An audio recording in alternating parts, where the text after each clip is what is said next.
Hey, and welcome to the Genius Zone. And we have something really super special lined up because I know that everyone on the entire planet needs this.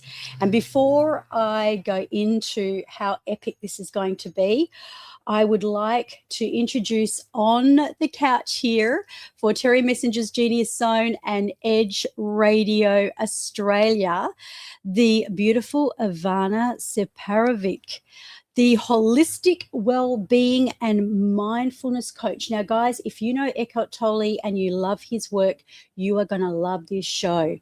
So relax, sit back, and let's go. Hello, Ivana. How are you today? Hi, Terry. I'm very good, and thank you for having me. Oh, it is such a pleasure. So you were saying to me backstage that you actually were inspired by your husband, who is, a highly professional person that That's right. deals with people that is, can I say what he does? Yes, sure. Yes, he's a lawyer, and obviously in that category you're dealing with people and you need to have your presence. How important is it for both career people, parents, and everyone to be present and grounded? How important do you think? I think it's the most important thing in our lives. Since if we are not present, we are basically constantly surviving. And that's not exactly what life should be about. We should Absolutely. also Yes. feel alive now and again and enjoy our That's living such a good experience. point. It's such a good point. If we're not present in our own body and thriving, then we're just existing, you know? That's right. We're just getting through. We're just getting through. And that's not a good way of life. And I don't think it's a good recipe for success either. So when people want to be in a learning state, when they want to be in a success state, when they want to be in a healthy state, some of these things that we're going to be talking about today are going to just be so incredibly powerful. And yet, I love your philosophy because this is something that I have been talking about for probably the last 3 to 4 weeks in my business since my husband had passed away. So I really came into a mode where you get this kind of a wake-up call. You come back to reality of what's really important, and you realize that all the hustle and bustle is, really what for? You're missing the magic moments with people, isn't it? Yeah, it's a distraction from what really matters. Yes. And look, I'm going to address the elephant in the room here, Ivana, because you're here in the seat with me and we're here in Perth, Western Australia. Whereabouts are you from? I was born in Slovakia. Right, Yes, beautiful. it's on the other side of the globe, very far from here. Wow. And you're loving Australia, obviously. I do. I really feel at home in Australia now. It wasn't like this when, of course, I arrived. Maybe after 2 years, I started feeling really accustomed to living in Perth. And now I just love it. And I can't really imagine living. It's a great place to really raise kids, isn't it? It is. And it is. It wouldn't be the Genius Zone without the backstory, because we have a philosophy on the show that everyone's story is their glory, and quite often it is pain that actually comes from your power. So let's turn our pain into power. But over to you. Tell us your backstory, Ivana. Okay, so I reckon I need to start when I was at the age of 12, actually. And I went to see a therapist, since back then I was suffering from a really bad stage fright. So anytime I was talking in front of my classmates, I would start shaking, and I could feel like, I was going to faint.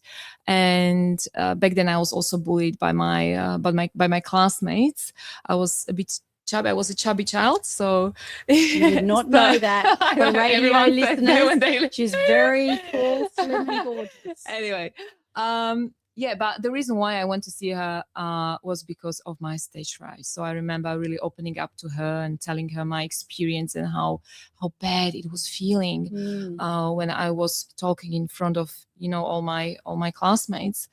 And the advice that she gave me was basically the same advice that my mom had given me like 1 week prior to this appointment, which was just imagine that all the kids in the class are cabbage heads. And I'm not sure. Or in their pajamas. Or in their pajamas. Yeah, just imagine that, it's like nothing. And I was really disappointed and a bit disheartened. And but did you pay $100 to hear that? No, it wasn't actually $100. It was more like let's say $40. Yeah. And I was very polite, so I said thank you. Anyway, that was after that experience. I decided it was the last time I seek the help of professional to deal with my issues, anxiety. Wow. With my anxiety, with anything in general. Yeah. Can I just mention something on that note? Because, obviously being a power neurolinguistic programmer, many people came to me the last stop. And they had said the same thing. They said that counselors, psychologists did not work.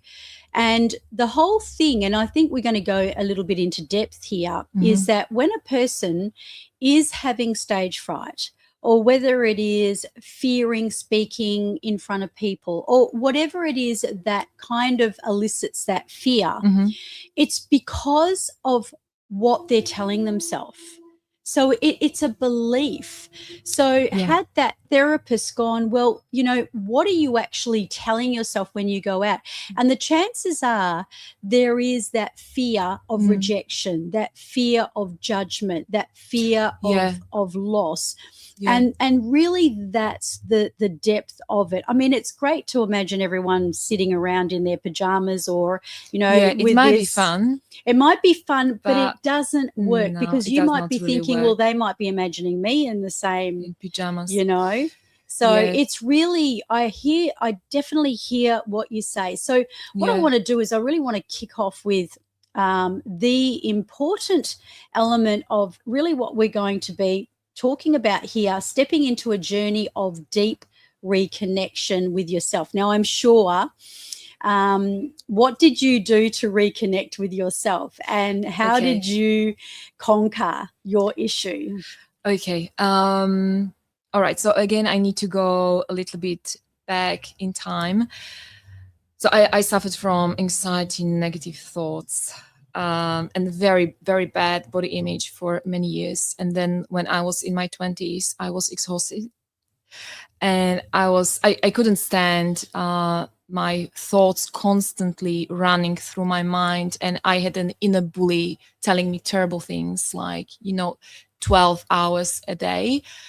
And I was really exhausted. So I remember one day I grabbed a pen and paper and I wrote down 5 words. My thoughts don't define me.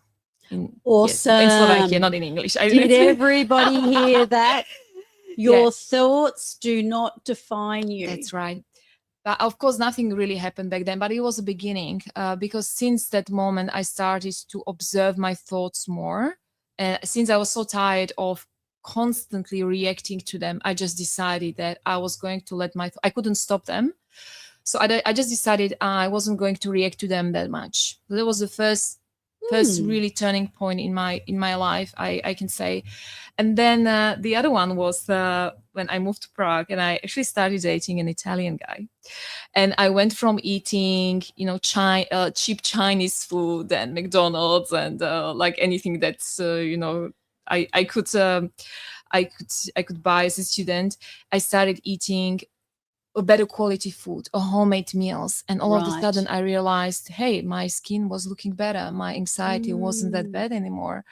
So I sort of What put you're putting two in and your two- body. Yes. Mm. And then I made the link between nutrition and how I felt. And I got really passionate about nutrition, about eating healthy, about reconnecting with my body. So there was Yeah. another quite important event. Well, they say that you are what you eat. Yes, and we Gee are whiz, what we wouldn't eat. want to be a jam donut now, would we? No, or chicken and nuggets. That's Yes. definitely what we don't want to be. So there's a couple of really defining things that I'm Yeah. mapping here.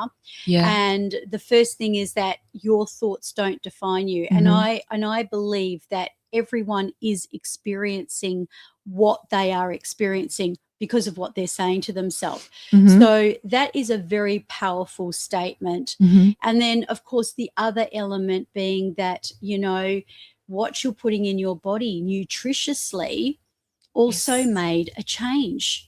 So Yeah. that's now they are very, very practical things. So They are. yeah. And they are very interwoven. And how I like to see these things is our daily fuel. And daily fuel is what we put into our minds, our Yeah. thoughts, but Yeah. also the daily habits that can either nourish the mind or they can diminish the mind. If we spend hours scrolling through our social media, that's not a good fuel. Yes. And then there is the fuel, the food that we eat, what we provide to our body to function as well as it can. Because when the body is happy, when the brain is happy, our gut health matters, then we feel better. We are strong physically and mentally. Yeah. So our daily fuel is, in my opinion, extremely important, what we choose to consume on daily basis. And do you believe that that was the journey to reconnect you back into your body, mind and soul? Yes, that's right. So changing my eating habits was a really big step. And I just learned about it along the way. And then when I moved to Australia, I was still finishing my degree in Prague, in Czech Republic, and I could not study here yet. But I really wanted to learn more. And my major subject at the university where I studied was psychology. Yes. So I chose to study mental health counseling. Awesome. Through an institution here. And as I learned about the human psychology, about the human psyche, I learned so much about myself. And there was another opportunity to reflect on my mind and understanding myself better and learning practices how to deal with my mind.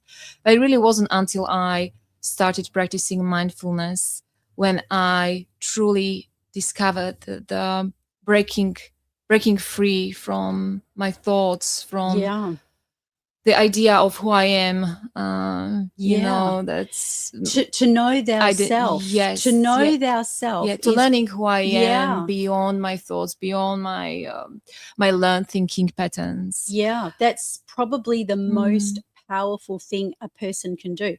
So let's talk about releasing stress and anxiety and negative thinking now. So I feel that what we're bringing together here is, firstly, what you've pointed out is awareness.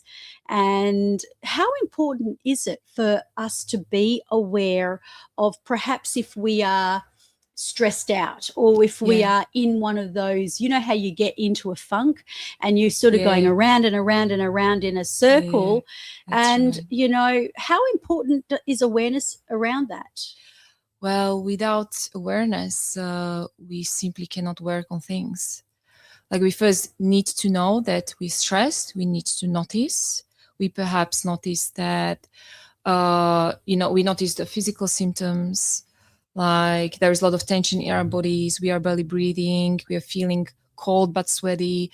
We are frowning. We are, shaking. Many people are shaking their legs and so on. Or we can also notice, like, the mental symptoms. Many thoughts, many negative thoughts, like the worst case scenarios, generalizing negative things. So when we are rushing, when the body is rushing, the mind is rushing with it. The mind is stuck in the stress zone. So first, we need to practice awareness. In other words, we need to notice that we are stressed. We need to observe what's happening. And once we start observing, we are already creating a kind of distance between us and the experience. So once I notice that I'm not breathing, and then, of course, that leads me to returning to normal breathing. Back to breath, and we're gonna be going deep Yeah. into that soon. So guys, stand by, because breath work, the life force, Ivana is gonna really teach on that one. But it is true, you know, when you think about it, I know that there's been times in my own life where I have felt particularly stressed, and then come to think of it, I'm not breathing. I'm literally forgetting to breathe. Yes. And I think that's, you know, obviously right there is the awareness of where are you breathing. You mentioned too, like the frown, and, you know, bringing it back to the senses, which we're going to open up about too. You know, how are you holding your body? Because the way we hold our body is holding the position of where we're at. So we can shift our state by simply shifting our body, right? That's right. That's right. And once we practice awareness, it's an invitation to work on our body posture. For example, when we are stressed, very often, you know, we were lifting up the shoulders, or we're scrunching. Is that a good word to use? Yeah, hunching over. Hunching over. We can't breathe if we are hunching over. As soon as we notice, practice awareness. Wait, I'm not breathing. I'm hunching over. Yeah, we can let go and breathe. Yeah, because and that's a huge difference. Because that's the spinal cord too, isn't it? The vertebrae is the nervous system, and that holds all the truths about our life. Right. So if you've captured that, guys, if you're listening in, you know, where are you at the moment in your body? Do you feel calm, relaxed, or are you stressed, or are you in a state of something that you'd like to change? Just take notice of where that is inside your body. Are you breathing right? As Ivana has said, hold your body in a different way. Notice your facial expressions.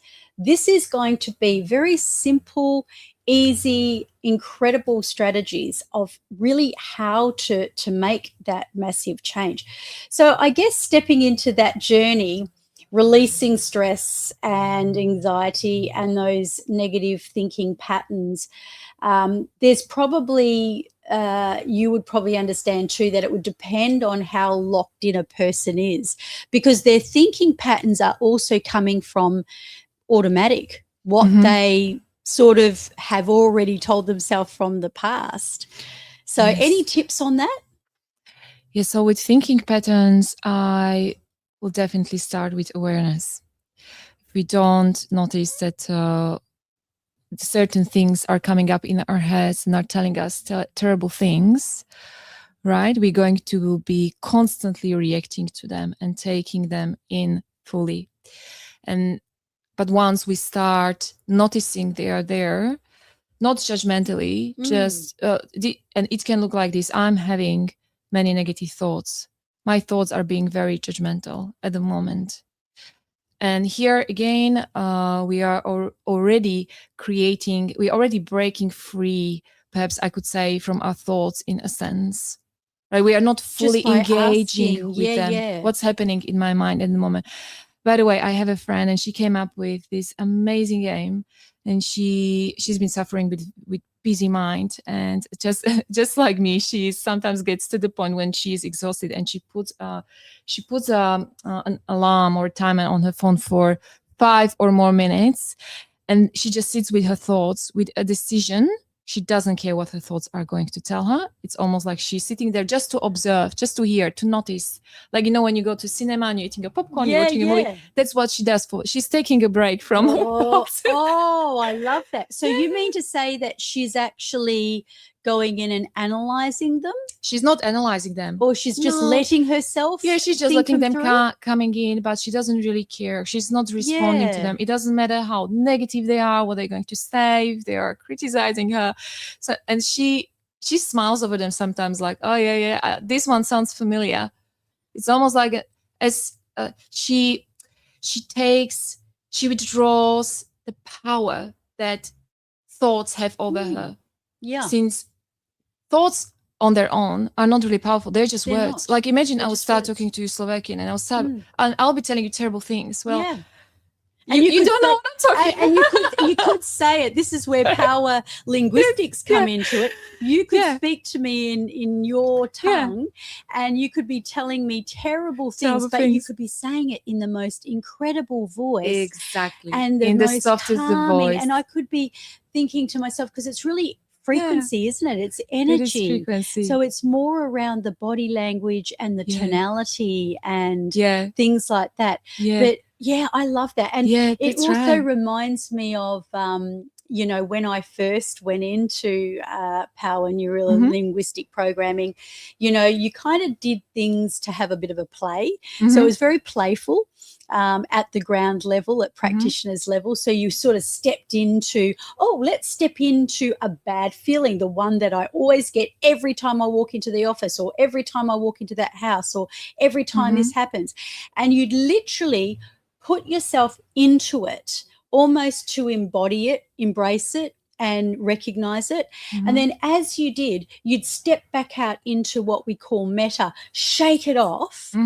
And then you would put your desired state, calm, relaxed, aware, like you just said. So what you're going to be talking to us about in just a moment in terms of breath work, it may be, well, how do I feel when I'm breathing better? You know, what am I feeling when I feel that peace and joy? And then you'd sort of step into that. And I do have just a very brief, funny little story that's so cute. I didn't focus on working with children actually when I was in clinic. It was just something that, no, I didn't do children. I work with adults. But a parent said to me, no, you've got to work with my son. And anyway, after much arm twisting and et cetera, I worked with him. What a gorgeous young fellow he was, you know, about 10 years old. I teached him this concept of the kind of circle of power, where he would step into it and he would then bring up the confidence and the calm and the joy. And, you know, it was, I'd anchored him into it, of course, and that happened in previous sessions. So I took a bathroom break one day and I excused myself and I walked out, and bless him, when I walked back in the room, I looked in around the corner and there he was stepping into his circle of. Oh, that's wonderful. Oh, and it was beautiful. So powerful. So cute. Yeah. And I just thought, so powerful. That's beautiful. Such a blessing. I mean, I'm sure that you're familiar with it, that the brain, when we imagine an experience, it activates the same neural pathways, the same parts of the brain that as if we were actually going through the experience. So in other words, if we imagine that we are in a safe circle, or that we are, I don't know, we have a protective bubble around us, the brain believes it's there, and how much power and you know, change and transformation can just come through it. And the same thing is with our thoughts, right? If we identify with our thoughts, if we believe we are our thoughts, that's the reality we are living. Once we learn to observe our thoughts and we realize, wait, these are just words, it's actually the way how I react to them that gives them a power. That's our reality. So when just like my friend, when people learn to be in presence of their thoughts without reacting to them through sadness, anxiety, or anger, the thoughts straight away lose their control over them. They are just empty words. There is no power. And this is what, you know, so I'm an informal mindfulness coach. Informal mindfulness is a type of mindfulness people can practice anytime and anywhere throughout the day. And this is one of the things we can do anytime and anywhere, just to pause and notice what's happening in our heads. To notice without being judgmental. They are just products of the brain. Who knows? Absolutely. The brain is such a mysterious place. Those thinking patterns are perhaps ancient. They are coming from our childhood, from some kind of trauma, for, you know, feeling of being unseen and so on. We don't need to understand. We don't need to overanalyze. We have a power to stop reacting to them straight away. Right? We can go to psychologists, therapists, counselors to talk about our traumas forever. This is something that we can do straight away to observe and let go of the reaction. Or if we react, we can also notice the reaction. This is how I reacted to this thought. Again, we are creating a distance from between ourselves and the experience, the thought or the emotional reaction to the thought. I love that that. yes. That is so beautiful. So, guys, who's driving your bus? You'll find that usually it is your subconscious mind. So these tips and tricks that you're hearing from Ivana are very simple, and we are going to talk about the simplicity of these things because, you know, I believe that a lot of people get stuck in overwhelm and procrastination because they are trying to eat the elephant all at once rather than breaking it down, being kind to themselves and allowing themselves to do simple, easy, and fun things and elements to rebuild their vitality. So what are some of the simple things you teach your client to do? So let's just say I come in and I say, oh, I'm just really, my nervous system is, I'm hearing this a lot with a lot of people at the moment, that they're feeling like their nervous system is really deregulated or their child's nervous system is really deregulated. Can you give us some, you know, simple tools for that? Okay, well, I would perhaps start with breathing. And breathing is one of the ways that we can use to send a signal to the brain that we are safe. I mean, if the nervous system is dysregulated, it means that we're stuck in a survival mode. We are fighting for survival. The thing is that the human brain can't really differentiate between a real life-threatening situation and daily stresses. And since we live in such a busy society, we barely get out of the stress zone. Like if an animal is a life-threatening situation, and then let's say that you know, it's chased by a lion for dinner, right? And then the animal survives. After like before long, the animal returns back into its calm zone, and all the nervous system, all the bodily functions go back to normal. But that's usually what doesn't happen with us humans. We are constantly on the run. There's always something that we can, you know, stress about.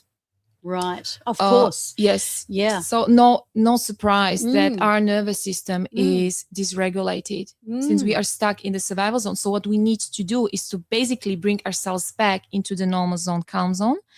And breathing exercises is such a wonderful, such a beautiful tool to use. Right? It's usually doesn't work just to say, oh, I'm good, I'm okay, I'm fine. It doesn't work like that, because this is all happening really on a very different levels that we can't access through our conscious mind. Yeah. Right. Yeah. And telling ourselves into it.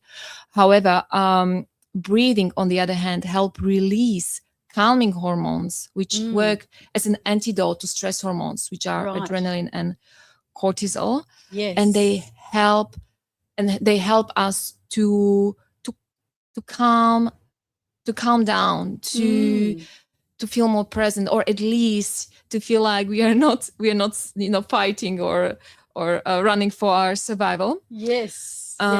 Would you like me to maybe just mention one please do. I was 10? actually, yeah, please do. I was going to say, okay, so Ivana, when Ivana's talking about breathing, she's not just talking about your normal everyday breathing. This is very conscious breathing that is done in a way that you are making a very conscious decision about it. So yeah, over to you. Let's go with a few techniques for our audience. Okay, so I'm going to give you three of my favorite ones.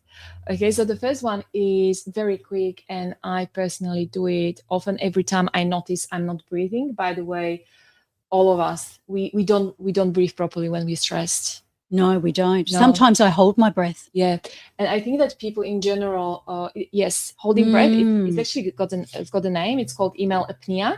That's because we do it when we are reading an email, but also when we are scrolling through. That's right. And so when we're scrolling and reading an email, we'd stop breathing. Is that what you're saying? That's right. Or when we are deeply concentrated, when we are accomplishing a task. Yes, when we are scrolling through social media, we do it a lot. Yes, yes. Yes. So, oh, sorry. Yes, just so everyone can hear you. I really don't want anyone to miss what you're saying. It's so precious. All right. So yeah. So in fact, I think people use around about 50-60% of their lung capacity, which is a big problem because we're depriving our brains of oxygen. which doesn't help with stress at all. Okay, so we're depriving. So, this is also for people that want to learn, for memory, for people that are suffering probably inflammation even, and many things. Yeah. So what you're suggesting is that breathing oxygenates the brain? Yes. Wow. Well, we need so if we breathe in a very shallow way, we don't provide enough of oxygen to the brain to really function at its best. And another thing with oxygen is that or I believe that's why I learned some time ago, is that oxygen is important for keeping the body's pH stable. So if we are not breathing properly, if we don't have enough of oxygen, running through our bloodstream, the body gets more acidic. Do you think, now I just want to catch that for a moment, because my mother is really suffering with pain in her knees, and she's bone on bone. And I know that there's a lot of inflammation, but every time she exerts herself, she ends up in this kind of breathy state. How will that affect her pH balance? And could she do something to kind of invite, what would be the best kind of breathing to help perhaps resolve some of that inflammation or some of that exhaustion? That's right. Oh, well, breathing, of course, might be one of the factors that contributes to her condition. Right. So definitely breathing, at least in a normal, in a normal way, is very helpful. However, it might or might not help. But anyway, it's very good for her to notice if she's not breathing and to return back to a normal breathing. Yes. And one of the exercises that is very quick to do is that we inhale through our nose. So in through the nose, guys. We hold for a bit, maybe for a count to 5, let's say. Hold for 5, 2, 3, 4, 5. And exhale through the mouth, and make the exhale longer than the exhale. If you want to count, you can count for a count of let's say 8. 8. So breathing out. So as you breathe out, just exhale that. Maybe let's do it one more time. So we inhale, count to 5, hold for 5, exhale for 8. Also, try to notice how the warm air is getting through your nose. Just notice how it feels in your nose, and then when you exhale, notice the warm air getting through your mouth. I mean, this is of course optional. Yeah, well, it's grounding nice through, like, it's very grounding. What we've got on the screen here is grounding through your senses. So you are becoming aware. You're kind of tapping into, well, does the breath that I'm taking in feel warm? And if you remember to breathing through your nose, and I believe 3 times is going to change the way your body feels. Yes, 3 times immediately.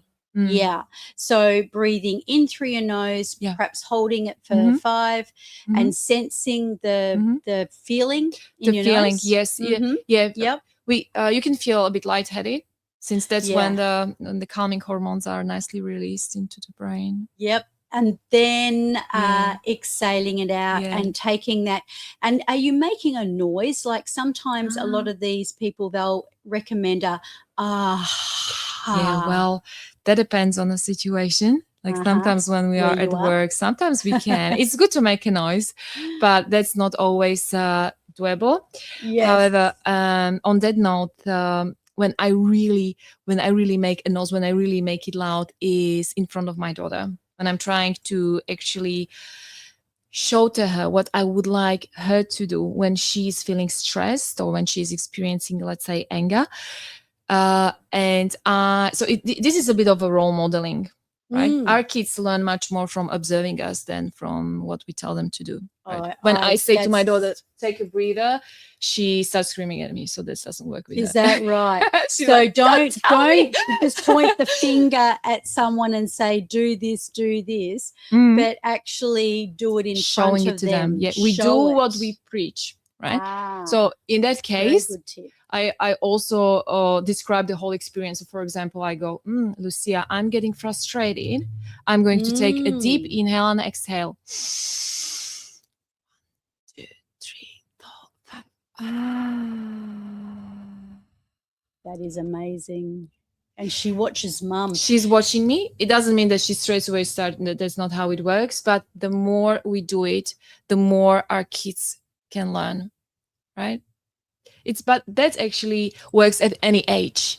Amazing. Right? That works at any age. Absolutely If someone, amazing. if someone shows us what to do, we can really observe it and take it in. Yeah. But if someone tells us, so this is what you do, blah blah blah, without showing us, we're like, wait, what was it? Can you repeat it to me? It's not the same. Sometimes it's about learning through experience. So seeing and hearing is great, but actually experiencing it is very, very powerful. So we've got time for a couple more things. But firstly, I just want to say that if you want to get in contact with the beautiful Ivana, this holistic mindfulness coach, and really just join her community, come into some of these amazing elements, where's the best place to find you? We will have your details in the show notes, but where would you recommend a person go to just like that if they're listening on radio? I would say my website. Okay, and what is your website? It's www. Take a breath. Take a breath. www. No. Take a breath. Maybe we'll pop it in the show notes. How's that? Because is that your name? Yes. Okay, so we will it's ivanaseparovic.com.au, and there is my number, there is my email, there is also a form that people can just fill out. That's fill out.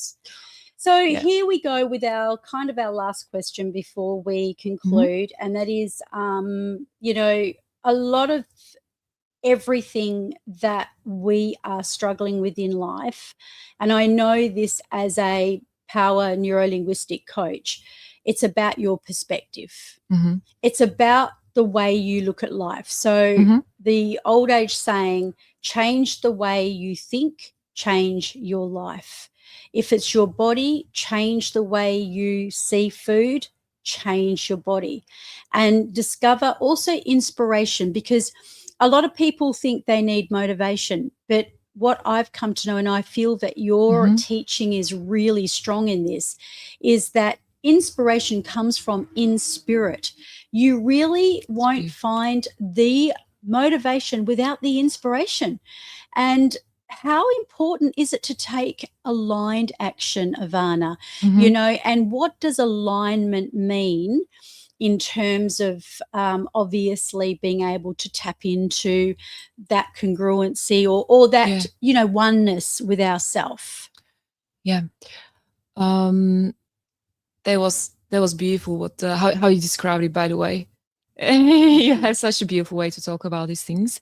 It's very hard to change anything if we are stuck with our old thinking patterns.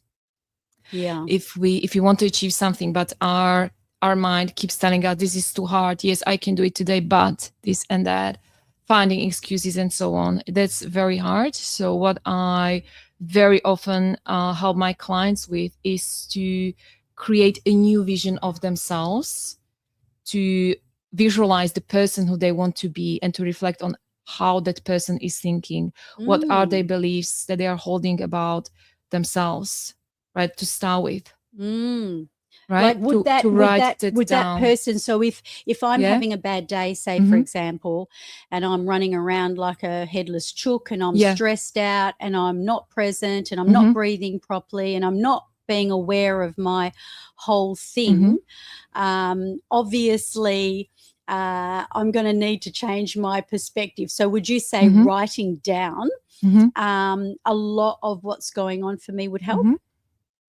It of course helps, but it takes time. There are also a few quick, I don't want to say tricks, but the language we're using about things that we do is very important. Oh yeah. Like people usually say, I have to do this, I must do this, I should do this. Yes.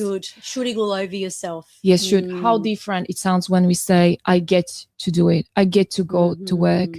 I get to take my kids to school. I get to play with my kids. I get to clean the kitchen since I have a beautiful home. So when we say get to, it instantly brings a sense of gratitude, right? That's positive thinking. powerful. So there are Yeah. there are few hacks like this. Another one is, for example, using the word to be, generalizing. And I'm just now talking about negative thinking, right? When we are doing affirmations saying, I'm powerful, I'm safe, I can do this, we can do it, right? To be is a wonderful tool for a positive thinking. However, with negative thinking, when we start saying, I'm anxious, I'm stressed, it's almost like it's never ending. I'm always stressed. Yeah. It's like we are identifying Yes. ourselves with the Yeah. experience. So how different it is to say, I experience anxiety just now. Anxiety is here present. There is me, there is anxiety. I'm not anxiety. Yeah. There is me, and then there is a problem, and I'm here to sit with the problem and just to breathe. It's Just okay to to have a breathe. problem. Yes. Hello, problem. Yes. How are you? I can And see goodbye, you. problem. I can see you, but there is also my, I don't know, my hope or my inner power. You know who I am without you, all these things. And I noticed that you also, when you addressed that with your language, you really used powerful words like, I get to do this. And also there was a sense that you put the problem in the past. So at a conscious level, I studied under, the school of training of the famous Milton Erickson. And he would say to his clients, oh, yes, you were feeling very stressed, weren't you? So you see, even though they're saying, I'm so stressed, I'm so anxious, I'm so this. And, he would then very cleverly place it into the past and then lead through with, I wonder what it's going to be like when you can breathe again. When you can be so aware that all of a sudden the joy floods back. We are at a time. I have to ask you the question that I have to ask all people, because it's honoring you and your incredible work and your wisdom. If there was something you either wanted to repeat here that you've said and emphasize, or something that you want to say to the audience, what would it be? I would say, you are much more than you think, literally. Ooh, we are much more than we think. Thoughts happen. Brain is neuroplastic. I believe that we can change all our thinking patterns if we want. And there are very basic steps to do it, right? And observing our thoughts not without reacting to them is one of them, or two of them. But we are much more. And everything is possible. We can create new thinking patterns through maybe practicing gratitude, maybe doing positive affirmations, right? We can become who we want to be. So back to your previous question about the inspiration, it's so powerful to imagine who we are at some point in the future. We and bring are it back that to person. The present. Yes, we are that person. It's just a matter of the time. Yeah. How do we think? Yeah. What small habits do we have? What happens when we wake up? Make a plan. There is a beautiful saying by F.M. Alexander that people don't decide their futures, that they decide their habits, and their habits decide their futures. Yeah. So what are your habits? That's a beautiful note to end up on. Yeah. Well, you've been listening to The Genius Zone.